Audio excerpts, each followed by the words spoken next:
दोस्तों, नमस्कार। मैं संतोष कुमार स्वागत करता हूं आपका एक बार फिर आपके अपने YouTube channel black T institute में। और जैसा कि हमने क्लास 12 पॉलिटिकल साइंस स्टार्ट किया था, उसी में आज एक मोस्ट इंपॉर्टेंट क्वेश्चन करने वाले हैं हम, जो 6 मार्क्स का आपके एग्जाम के लिए बहुत ही जरूरी है। जैसा आपको दिख रहा होगा ऊपर, आपातकाल के लिए उत्तरदायी कारण मीन्स, यानी कि आज हम जो पढ़ने वाले एक मोस्ट इंपॉर्टेंट टॉपिक है आपकी बुक 2 का, कि जो इमरजेंसी लगी उसके पीछे रीजन क्या थे। तो देखो, एक ये न्यूज़पेपर का आर्टिकल है, जब उस समय आपकी इमरजेंसी लगाई गई थी, आपातकाल लगाया गया था। तो न्यूज़पेपर का आर्टिकल आप देख सकते हो, यहाँ पे क्या लिखा हुआ है कि black day in Indian democracy. इसका मतलब क्या है, मीन्स यानी कि न्यूज़पेपर ने उस समय जब इमरजेंसी लगी थी तो उसको एज अ ब्लैक डे के रूप में बताया था कि भारत की लोकतंत्र के लिए एक काला दिन है। ठीक है, अब ये इमरजेंसी क्या है और क्यों लगाई गई, इसके रीजन क्या थे और किस तरीके से हमें इसके इमरजेंसी के कारण देखने को मिलेंगे, आओ देखते हैं। तो सबसे पहले मैं बात करता हूँ इमरजेंसी के फर्स्ट रीजन की। तो देख सकते हैं आप, इसके रीजन कई सारे हैं, जिसमें हम पढ़ेंगे आर्थिक कारण। आर्थिक कारण कौन से हैं, आर्थिक संदर्भ क्या है इसका। तो सबसे पहले मैं इसी को स्टार्ट करता हूँ। देखो बच्चों, इमरजेंसी में कह सकते हो कि भारत में अगर मैं बात करूं तो सबसे पहले इसकी थोड़ी सी जानकारी हासिल कर लेते हैं। आपातकाल, देखो आपातकाल जो लगाने का प्रोविजन होता है, ये होता है, इसका राइट होता है राष्ट्रपति के पास। किसके पास होता है? राष्ट्रपति के पास। यानी कि अगर भारत में इमरजेंसी लग रही है तो उसका अधिकार राष्ट्रपति के पास है। राष्ट्रपति 3 आर्टिकल के तहत इमरजेंसी लगा सकता है, 352, और सेकंड की अगर मैं बात करूं तो आपकी 356, और थर्ड की अगर मैं बात करूं तो 360। ये 3 ऐसे आर्टिकल हैं आपके, अनुच्छेद जिसे हम कहते हैं। ठीक है, ये 3 आर्टिकल, इन 3 अनुच्छेद के द्वारा भारत में इमरजेंसी लगाई जा सकती है। और इनका राइट किसके पास होता है? राष्ट्रपति के पास। जो कि पढ़ने वाला है कि जो 1975 में, ठीक है, 1975 में जो इमरजेंसी लगी थी उसमें जो आर्टिकल यूज हुआ है वो है 352। यानी कि जो 75 में इमरजेंसी लगाई गई भारत के अंदर, उसका आर्टिकल क्या यूज हुआ है? 352। और ये है क्या? तो सबसे पहले हम जानते हैं इनके बारे में कि ये आर्टिकल्स क्यों इंप्लीमेंट किए जाते हैं। तो देखो, आर्टिकल 352 जो है, ये याद रखना है आपको, आर्टिकल 352 जो है ये कब इंप्लीमेंट किया जाता है? जब किसी भी देश के साथ युद्ध हो या फिर कोई देश हमारे ऊपर आक्रमण करे। ठीक है, वो प्रोविजन था। एक तो ये प्रोविजन है। दूसरा प्रोविजन क्या था? आंतरिक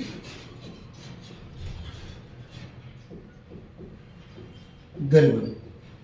ठीक है, अगर देश के अंदर आंतरिक गड़बड़ी है, ठीक है, या इंटरनल डिस्टर्बेंस है, तो इन 2 सिचुएशन में राष्ट्रपति आर्टिकल 352 का यूज कर सकता है। ठीक है, ये प्रोविजन दिया हुआ हमारे इंडियन कॉन्स्टिट्यूशन में। और इसके बाद क्या हुआ, जब इमरजेंसी लगाई गई तो इसमें कोई चेंजेस भी किए गए। ठीक है, क्या किए गए? इसमें कई चेंजेस भी किए गए। वो चेंजेस क्या थे? सबसे पहले हम बात करते हैं कि ये आर्टिकल जो है हमारा 352 जो आर्टिकल है ये यूज क्यों हुआ। देखो, वैसे तो 2 तरीके से क्वेश्चन आएगा ये। एक, इमरजेंसी का वैलिड रीजन क्या है, और दूसरा क्वेश्चन इस पे आता है कि भाई जो इंदिरा गांधी ने इंप्लीमेंट किया इमरजेंसी, वो ठीक था या नहीं था। तो दोनों ही चीज हम जानेंगे। तो सबसे पहले हम जानते हैं कि जो ये आर्टिकल 352 का यूज क्यों हुआ। तो देखो, इंदिरा गांधी ने जो रीजन बताया वो रीजन हम पढ़ते हैं। तो सबसे पहले रीजन बताया उन्होंने इकोनॉमिक, इन आर्थिक संकट। उन्होंने पहला रीजन बोला कि देश के अंदर क्या है कि आर्थिक संकट है। क्या है देश के अंदर? हम संदर्भ को संकट भी लिख सकते हैं, आर्थिक संकट। अभी आर्थिक संकट क्यों है? अभी आर्थिक संकट इसलिए था क्योंकि उस समय 3 सिचुएशन हुई हमारे सामने।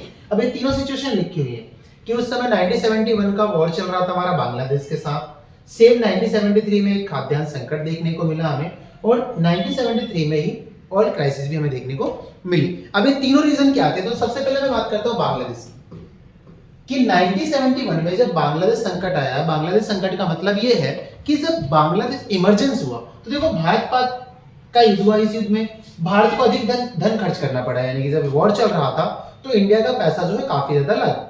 इसके बाद बोला गया, इसके अतिरिक्त पूर्वी पाकिस्तान से आए करोड़ों शरणार्थियों का भार भी भारत पर पड़ रहा था। यानी 2 चीजें हुई, यानी कि जो हम वॉर कर रहे थे पाकिस्तान के साथ बांग्लादेश के लिए, तो उसमें हमारा पैसा ज्यादा खर्च हुआ।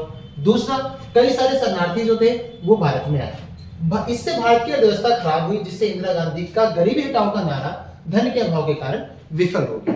अब देखो ये गरीबी हटाओ का स्लोगन क्या है, ये काफी ज्यादा क्वेश्चन आ जाता है आपका एग्जाम में कि गरीबी हटाओ का जो स्लोगन है वो किसने दिया था। तो आपको याद रखना है जो गरीबी हटाओ का स्लोगन जो है ये किसने दिया है, गरीबी हटाओ का स्लोगन दिया था इंदिरा गांधी ने। किसने दिया है, इंदिरा गांधी ने। ठीक है, अब ये क्या हुआ, इसका फेल हो गया।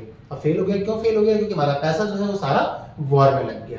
ठीक है, दूसरा रीजन क्या था कि उस समय पूरे वर्ल्ड के अंदर खाद्य यानी पूरे वर्ल्ड के भारत की बात करें तो भारत में खाद्यान्न संकट था। 1973 में भारत में मानसून की कमी के कारण फसलों का उत्पादन नहीं हुआ, जिससे भारत में खाद्य वस्तुओं की कीमतें बढ़ने लगी। यानी कि तीसरा हम जो देखें हमारे इकोनॉमिक पे जो इम्पैक्ट पड़ा वो ये कि 1973 में क्या हुआ कि मानसून विफल हो गया। अब मानसून की कमी के कारण यानी जितनी रेनफॉल की जरूरत थी हमें, जितना बारिश की जरूरत थी उतनी बारिश नहीं हुई, और उतनी बारिश नहीं हुई इस वजह से क्या हुआ, हमारी फसलों का उत्पादन नहीं हुआ। और फसलों का उत्पादन ना होने की वजह से जो भी खाद्य फसलें थी हमारी उसका price day by day increase हो गया। पता है कि अगर फसलें नहीं होंगी तो उसका प्राइस बढ़ेगा, क्योंकि डिमांड कभी भी कम नहीं होगी। तीसरी प्रॉब्लम क्या देखने को मिली हमें, तेल संकट। अभी तेल संकट क्या था, 1973 में अंतरराष्ट्रीय स्तर पर तेल संकट उत्पन्न हुआ। देखो इंटरनेशनल लेवल की बात कर रहे हैं, ठीक है। ओपेक देशों ने अंतरराष्ट्रीय स्तर पर अपनी बात मनवाने के लिए तेल का उत्पादन कम कर दिया, यानी कि ओपेक। देखो ये ओपेक देश कौन से हैं, यहाँ पे जो ओपेक देश हैं ये वो देश है जहां पे तेल का उत्पादन होता है, और ऑलमोस्ट पूरे विश्व के अंदर ये तेल का क्या करते हैं, बाजार है, ये तेल सभी को बेचते हैं। अब इन्होंने क्या किया, अपनी बात मनवाने के लिए, यानी कि जितने मूल्य पे अपना तेल बेचना चाहते हैं वो बात मनवाने के लिए इन्होंने क्या किया, तेल उत्पादन में कमी कर दी। अब जिससे पूरे अंतरराष्ट्रीय लेवल पे तेल की कीमतें धीरे धीरे बढ़ने लगी। अब नॉर्मल सी बात है, अगर हम क्या उत्पादन अगर हम कम करेंगे तो उसका प्राइस क्या हो जाएगा, बढ़ने लगेगा। क्यों, क्योंकि मार्केट में डिमांड तो कम नहीं है ना, आपकी डिमांड उतनी की उतनी ही, लेकिन उसका जो प्रोडक्शन है वो कम हो रहा है, जिसकी वजह से कीमतें बढ़ी और जिसका असर भारत पर भी देखने को मिला, और भारत की अर्थव्यवस्था क्या हुई, और ज्यादा खराब होने लगी। यानी ये कुछ रीजन बताए गए आर्थिक में, यानी आर्थिक रीजन में ये बताया गया कि किस तरीके से हमारी जो अर्थव्यवस्था है ना वो धीरे धीरे वीक हो रही है, कमजोर हो रही है। क्यों हो रही है, क्योंकि हमारे पास ऐसा नहीं था। प्रॉब्लम, खाद्यान्न संकट, यहाँ पे भी हमें प्रॉब्लम आई, तेल संकट आया जिससे प्राइसेस बढ़ गए, इसके अलावा जो वॉर हुआ उसमें भी धन काफी खर्च हुआ, इससे हमारी इकोनॉमिक जो है ना वो धीरे धीरे डाउन अप जा रही थी। ठीक है, सेकंड रीजन क्या बताया गया इमरजेंसी का, तो देखिए सेकंड रीजन की अगर मैं बात करूं तो ये तो फर्स्ट था हमारा, सेकंड रीजन क्या बताया गया, देखो सेकंड रीजन बताया गया पॉलिटिकल संदर्भ। अगर बात करते हैं पॉलिटिकल संदर्भ क्या हुआ कि देखो राजनीतिक स्तर पर कांग्रेस के विरोधी दल के नेताओं को गिरफ्तार कर लिया गया और उनको जेल में डाल दिया गया। साथ ही भारत के कुछ राजनीतिक दलों पर प्रतिबंध लगा दिया गया और उनको गैर संवैधानिक घोषित कर दिया गया, जैसे आरएसएस और जमात इस्लामी। बहुत इंपॉर्टेंट है आपके लिए, 1 मार्क्स में आपको ये याद रखना है, ठीक है, 1 मार्क्स की, क्योंकि कई बार ये एग्जाम में आता है 1 मार्क्स में कि भाई ऐसा कौन से आपातकाल में ऐसे कौन से ऑर्गेनाइजेशन थे जिसको बैन किया गया था। तो एक आपका है आरएसएस, ठीक है, आरएसएस, और दूसरा है जमात इस्लामी। ये दोनों ही आपके धार्मिक संगठन थे, ठीक है, और दोनों को ही बैन कर दिया गया। इसके अलावा राजनीतिक संदर्भ में अगर बात करें तो जितने भी कांग्रेस के विपरीत लीडर थे, कांग्रेस के जितने भी अपोजिट लीडर थे, उन सभी लीडरों को जेल में डाल दिया गया। ठीक है, नेक्स्ट की अगर बात करें तो छात्र आंदोलन भी चल रहे थे देश के अंदर, ठीक है, कहाँ पे, गुजरात में और बिहार में, ठीक है, कहाँ पे, गुजरात और बिहार में। यानी गुजरात के छात्रों ने और बिहार के छात्रों ने महंगाई और भ्रष्टाचार बेरोजगारी को लेकर छात्र आंदोलन की शुरुआत की, जिसका प्रभाव सरकार के ऊपर स्पष्ट रूप से दिखाई देने लगा। यानी कि गुजरात में भी और बिहार में भी दोनों जगह हमें छात्र मूवमेंट देखने को मिले। और ये छात्र आंदोलन क्यों हुए थे, उसके पीछे रीजन था महंगाई, भ्रष्टाचार और बेरोजगारी इतनी ज्यादा थी दोनों ही राज्यों में, गुजरात में भी आपके और दूसरा बिहार में, ठीक है। यानी कि इन दोनों ही राज्यों में महंगाई इतनी ज्यादा बढ़ रही थी, भ्रष्टाचार इतना ज्यादा था, यहाँ की गवर्नमेंट इतनी ज्यादा करप्ट थी कि यहाँ के जो छात्र थे उन्होंने ही सरकार के खिलाफ आंदोलन कर दिया, जिससे थोड़ी सी कह सकते हो असंतुलन की स्थिति जो है वो देश के अंदर उत्पन्न हो रही थी। इसके साथ साथ हम देखते हैं नक्सलवादी आंदोलन भी हो रहे थे। पश्चिम बंगाल का जो दार्जिलिंग जिला है, दार्जिलिंग जिले के नक्सलवादी थाने के इलाके में किसान विद्रोह हुआ। यानी किसानों ने क्या किया, जो ये नक्सलवादी थाना था इसको आग लगा दी, जिसकी वजह से वहां पे क्या हुए, थोड़ी सी हमें एक मूवमेंट दिखाई दी कि वहां पे एक नक्सलवादी मूवमेंट देखने को मिला। तो ये कुछ रीजन थे जहां पे ये देखने को मिल रहा है कि किस तरीके से जो हमारी देश की सिचुएशन है, देश की जो स्थिति है वो धीरे धीरे खराब हो रही है, और इन खराब स्थिति की वजह से ही इंदिरा गांधी को आपातकाल लगाना पड़ा। ठीक है, अगर हम बात करें और कारणों की, तो देखो और कारण क्या है इसके, एक देखते हैं। तो इसमें रेलवे हड़ताल और श्रीमती इंदिरा गांधी के निर्वाचन का अवैध घोषित करना, ये मेन कारण था, कह सकते हो मुख्य कारण। अगर मैं पूरे इसमें एनालाइज करूं तो आपका जो लास्ट पॉइंट है ना, ये मेन रीजन था आपातकाल लगाने का। उससे पहले हम रेलवे की हड़ताल पढ़ लेते हैं। रेलवे हड़ताल क्या थी? देखो, रेल कर्मचारियों ने जॉर्ज फर्नांडिस के नेतृत्व में बोनस और सेवा शर्तों के लिए हड़ताल की, जिससे यातायात व्यवस्था बिल्कुल खराब हो गई। इस हड़ताल से रेलवे को करोड़ों का नुकसान हो। देखो, अगर मैं बात करूं, ये जो रेल हड़ताल है ये वैसे फेल हो गई थी। ठीक है, ये क्या हो गई थी? फेल हो गई थी। लेकिन फेल होने के बावजूद भी इसने हमारी इकोनॉमी पे नुकसान किया। क्यों? क्योंकि जब तक ये हड़ताल रही तब तक रेलवे को करोड़ों रुपए का नुकसान हुआ। क्योंकि आपको पता है कि दिल्ली की जो रेलवे की जो इनकम है वो लाखों करोड़ों रुपए में होती है, और कुछ दिन तक अगर यातायात बंद हो जाए तो पूरी तरह से रेलवे की जो कमाई है वो चौपट हो जाती है। ठीक है, तो यहाँ पे हमें देखने को मिला कि रेल हड़ताल की वजह से किसके लिए हो रही थी? तो जॉन फर्नांडिस के नेतृत्व में हुई। क्यों हुई? तो वो चाहते थे बोनस और जो सेवा है वो ज्यादा इंक्रीज की जाए, बट गवर्नमेंट का जो डिमांड थी वो मानने से मना कर दिया। और लास्ट और सबसे मोस्ट इंपोर्टेंट फैक्टर इमरजेंसी लगाने का क्या था? कि इंदिरा गांधी के निर्वाचन को अवैध घोषित करना। अब देखो क्या लिखा हुआ है, इलाहाबाद उच्च न्यायालय द्वारा इंदिरा गांधी के निर्वाचन को अवैध घोषित कर दिया गया। उन्हें 6 वर्ष तक संसद की सदस्यता ग्रहण न करने की सजा सुनाई, जो आपातकाल का तत्कालिक कारण बने। 25 जून 1975 इस दिन आपातकाल लगाया। 25 जून 1975 को आपातकाल की घोषणा हुई। क्यों हुई? क्योंकि देखो 24 जून 1975 को सुप्रीम कोर्ट का एक डिसीजन आया। किसका? Supreme court. क्यों डिसीजन आया, क्या था? चलो इसके बारे में थोड़ी सी जानकारी मैं आपको दे देता हूं। इंदिरा गांधी का निर्वाचन, यानी कि जब 1971 के बाद जब इलेक्शन हुए, तो उस इलेक्शन में यह कहा गया कि इंदिरा गांधी ने सरकारी मशीनरी का, क्या कहा गया?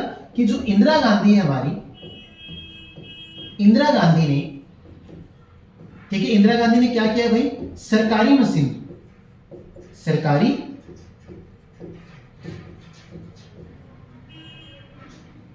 ठीक है, सरकारी मशीनरी।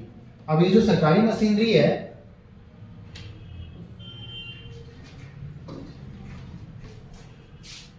ठीक है, सरकारी मशीनरी का जो प्रयोग है वो किया है। सरकारी मशीनरी का मतलब ये होता है कि अगर आप एज अ गवर्नमेंट का पार्ट हो और आपकी गवर्नमेंट है, तो आप गवर्नमेंट जो एम्प्लॉइज है उनको एज अ इलेक्शन कैंपेन के लिए यूज नहीं कर सकते।